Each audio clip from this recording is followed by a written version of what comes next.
Okay, ladies and gentlemen, welcome back to the British Immigrant Broadcasting Corporation podcast, the home of high stakes and hot takes, where we discuss pressing topics in an unconstructive way. I'm your host, King Louis, joined by my co-host, Jester Jacob, and we have a special guest tonight, Tom Jones! Welcome, Tom.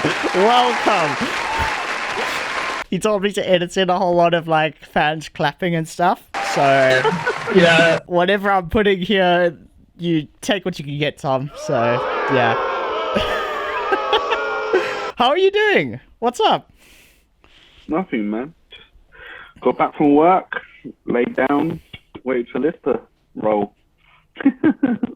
Ladies and gentlemen, Tom Jones, thank you so much. Yeah, big round of applause. No, jokes. That was amazing. Oh, man. Okay, well, Tom, I mean, first things first, is there anything you would like to declare? Do you have any statements to be made before we get into degrading your character? Not really, but still. No, talk to Jacob. How's Jacob? How's the job going? Yeah, I'm good. It's going. Job's going, you know? It ain't not going, so I'm glad we caught up. Guys are falling asleep as we go. So I'm going to get straight into the very first topic of the evening. I was scrolling through Facebook and I saw so many of my friends from high school with kids, bro. Two per person. I'm just scrolling through and I'm like, this person's 1 year younger than me and they're having a kid. This person's 2 years older and they've got 3 kids. And I was just looking and thinking, no, if I had to wake up tomorrow morning and just see a child running across my room and then my wife is next to me and oh, hello, darling. I'd be like, no, save me. What have I done? So, oh man, I had a pre-midlife crisis thinking by the time I get to the middle of my life. You stuck your wiener into something. That's what you did. Excuse me, what? Jacob, do you mind repeating yourself for the lovely folks back at home? Do you mind repeating yourself for my Nana who's listening? Hi, Nana. I was just describing that your son or your grandson found himself in that predicament because he stuck his wiener in another young lady. No, you see, a mistake I will never make. Tom knows this to be true. It is his life's mission to help me to make that mistake, but it shall never happen. Okay, I think. I've got a bet. Shall we tangent? Tom, what is your game plan? Because we've had this discussion at work a couple times. So explain to the fine audience your game plan. So I've got a bucket list to get Louis drunk and laid. Nice. Elaborate. Is that it? What's your plan? First of all, when lockdown's all over, everything's allowed to have parties, go out clubbing. There's either two ways. We either get Louis I do a house party, or I take Louis clubbing. So he said I can buy him one drink. I can get him one drink. Okay? He said I can buy him one drink or make one drink for him. He didn't say how big or how small. So I'm already looking on eBay to see the biggest pint glass of all times. and I'm making him a drink. So rule number one, try and get him drunk. And then when rule number one's happened, obviously the fun side of Louis will come out, and then that's when rule number two, get females involved. And then rule number three, get him in the spare bedroom. The spare bedroom. And let the magic happen. So I told Tom I'd compromise with him. This sounds like a Disney movie. So I told Tom I'd compromise. I said I would drink one beer, and I would sit on a couch in the spare room and kiss one of his friends on the cheek. So, yeah, that's about as far as I'm willing to go with that one. But, yeah.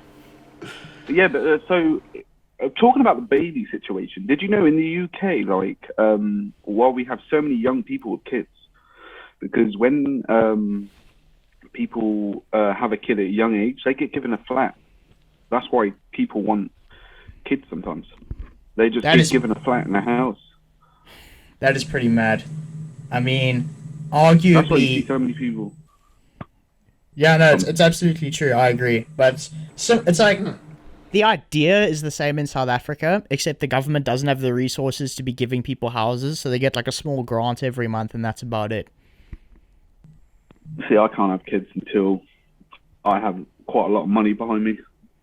Yeah, Tom, do you mind bending your laptop screen a little bit down, like just a little? Yeah, just so your head is like in the middle of the screen. No, it's all right. I mean, Whoa, I'm not sure if the people want to be seeing your whole face. I mean, half of it was already a bit of a stretch, but hey, we're covering the raw topics out here. Whoa. Sorry, Dick. Yeah, no, throwing punches early. But yeah, aside from that, we're reaching the end of the week. Weather's been pretty good for the last little while. Jacob, how's your week been so far? Oh, it's been good. I've got Jacob. You're supposed to be co-host. I need life. Here. I need something from you, Jacob. Give me something. Here. Come on. Oh, it's such a good week, guys. I feel like I'm the producer, and I've got the talent on stage, and then they're supposed to be talking and making lively conversations. Like, oh yeah, how you doing? Oh yeah, I'm alright. Yeah. Well, I mean, throw me a bone. You're just throw asking you a me bone. how I just asked you how your week's been. You could say anything. Can you be more specific? Could you ask a more general question? Listen, you could say, I discovered aliens are real. Or you could say, it is not confirmed that aliens are fake. You could say anything. You could mention your glasses. You could mention the fact that we actually got the podcast working on time this week. You could mention the fact that Tom is wearing his earphones over his beanie. I mean, there's so many things you could say. Well, okay, it's just no pleasing some people. Tom, how's your week going? Quite tiring. Long hours. Yeah. No. Thanks for tuning in to the weekly mode. Tom. I've got something funny. to say. Okay. If you ever want to get more depressed. Hang on. The bar is set pretty low for funny relative to what Jacob's been dishing out this evening. So, no pressure, Tom. Go for it. So I was riding my bike to work, and he's already laughing. I ridden my bike to work, and so I was riding it. It was a straight road. Are you sure? You were riding? Yep. The road was straight. Guys, confirmed, the road was straight. Continue. Okay, so the path straight. Anyways, I see this man with a kid. This is why I think kids... Sorry, what? A what man? A man with a kid. Okay. So I saw... this is why I think kids should have straps. Like little straps on them. Kids should have guns. Kids should have a Uzi. I got a strap. Now I got to carry it. What are you saying here, Tom? Straps. Like... Yeah, like straps. Guns. Got the big stick. I know exactly what you're talking about. Hey, man. The ad-libs don't lie. Okay. Sorry, Tom. Continue. So I was riding my bike, and anyways, I was riding my bike, and I ringed my bell on my bike, and this kid literally just came out of nowhere, let go of his dad's hand, and went to the left, and I smacked straight into the back of the kid on my way to work. Anyway. Oh. Why didn't I hear about this? Did you stop? Did you stop at least, or did you just keep going? Yeah, no, I stopped. I stopped because I hit the kid. Anyways, I stopped. So you didn't stop to check on the kid. You just stopped because you lost momentum from hitting the kid. You kept going after that. I could have went, yes, but anyways, I asked the guy. I was like, look, I apologise. He did come out of nowhere, and he was like, yeah, that's okay. And then the kid's screaming, and he's trying to sort the kid out, and I said, I'm sorry. But then at this point, I'm like, right, what do I do? Do I stay there and watch this kid cry, or do I become late? Like, do I be late for work? So I was like, well, sorry, and then read off. I mean, fair enough, I don't know. I've got a friend he's about 33 years old, pretty well off, and he just said, like, kids are a menace to society, which is why he will never have them. And when it's your own kid, I'm sure you don't feel that way. But I think to not want kids in general because they're a menace to society, not even your own, I think it's got to be a special place of malice. No, I don't want to say them. hatred. Yeah, but you train them how. Like puppies, yes, of course. Well, they can like run and they can like jump through the hoop. Dogs and babies are similar. They eat. Fair enough. They poop, and they're loud. Well, dogs are cute. Well, babies can be. I mean, if you're the parent, maybe. I don't know about. But like I bet if you was playing with a kid and you had a rattling toy and they can crawl or run, and you throw it and goes go fetch, they will bring it right back. I've done it to plenty of kids. Well, there's the proof. Dogs and kids. That's how the kids keep coming back to you, Tom. That's why. That's because you're throwing rattles. And you walked straight into that one. You said they keep coming back. No. Hey, listen. Okay, here's your saving grace. In South Africa, in Afrikaans, we have a saying we call like girls who are attractive kinders, which means kids. But like in the context, it's like, ooh, kijk dat kind over there, like that kind of thing, and it just means like attractive female. So I'll, to your girlfriend of 4 years who's listening, I'm sure all the ladies keep coming back to you, Tom. I've got something about South Africa. I think it's in one place in South Africa the most dangerous like theft, like the most like dangerous place to get robbed. I can't remember who it was because I have a friend. He was telling me a story when I was watching UFC that something just popped up. He went to. Don't get distracted, Tom. Sorry, stay with us. He went somewhere, and he took his girlfriend. He's from South Africa. Took his girlfriend, and right as they got out of the airport, these people like drove past them, stopped, and told him, "Give me everything you got." And literally, this is the first time she went to South Africa. And literally just, obviously the boyfriend, he's like, I think he's like 6'4", 6'5", and he was literally like, just give him everything. Just give him everything. It was crazy, like. And I was talking to Chris, maintenance Chris, Shout out, Chris. And he said it's true. He said it's true. Like, it's not like over here in the UK where someone goes, give me everything you got with a knife, and you're like, no. And then they're like, well, you either got 50-50. One, they're either going to stab you, or two, they're going to be like, and they're bluffing. But in this place they was talking about, obviously, maybe you can tell us, Louis, maybe you know where it is. Yeah. No, so you're one of them. Off the top of my head, it's probably Johannesburg.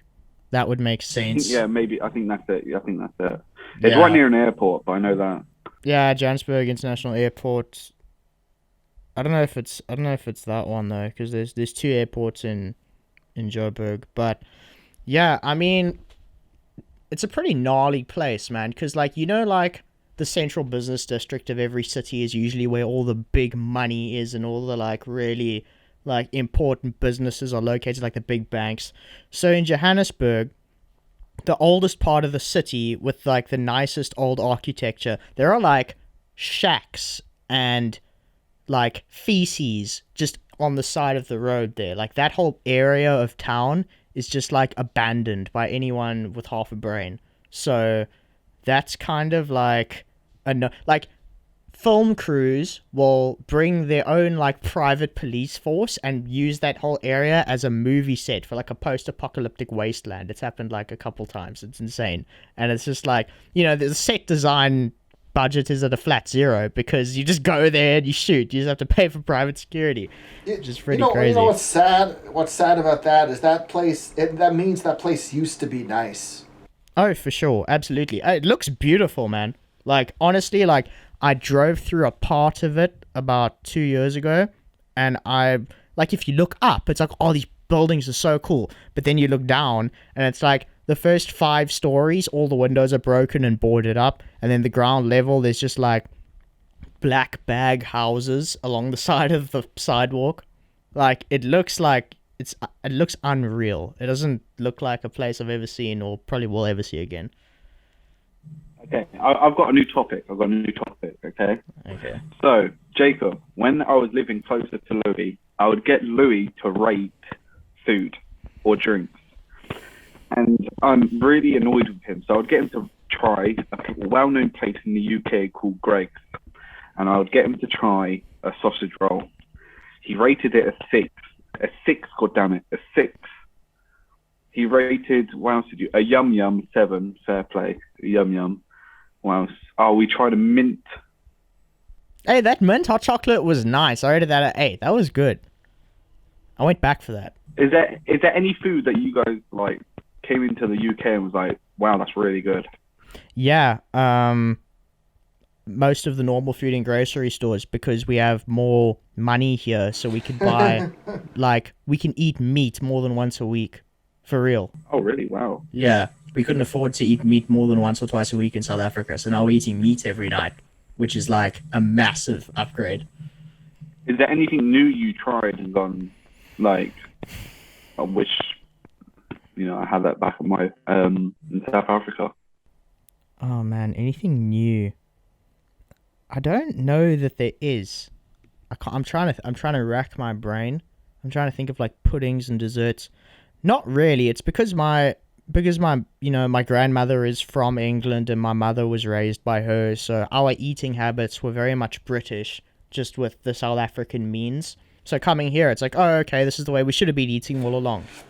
What's interesting about that, I think, is that, like, I'm in the same boat. Like, there's nothing really that struck me as new and exciting here, and I think it's just because of the whole globalization thing, how basically the influence of the West has kind of spread out all over the world. The foods are kind of the same everywhere now, more or less. I mean, you have your ethnic foods, but you can find those in niches all over Britain or Canada or that America. is the one thing that I have noticed is the amount of cultural diversity here is insane. Like, I've like people from Eastern Europe, people from Africa, people from like mainly just like Africa and like Europe, like all in one place. In South Africa, it's like you have people from like Middle Africa, and then you've got people from Southern Africa, and then people from South Africa. And then to come across somebody with a completely different accent from another continent is like an occasion. But here, it's like if you meet a British person, it's an occasion because there's so many different people. Like there's so many foreigners that I find. And I think that's pretty cool because, people always talk about... Oh, shut up. People always talk about the UK... Yeah, distracted. Yeah. People always talk about the UK as like a cultural hub. And I actually agree after, being here for a bit and just seeing it.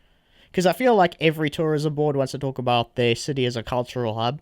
But I feel like England as a country actually, well, at least the southern part of England. I can't speak to the north or the Midlands, but the southern part definitely I would say is like a hub for all sorts of different cultures.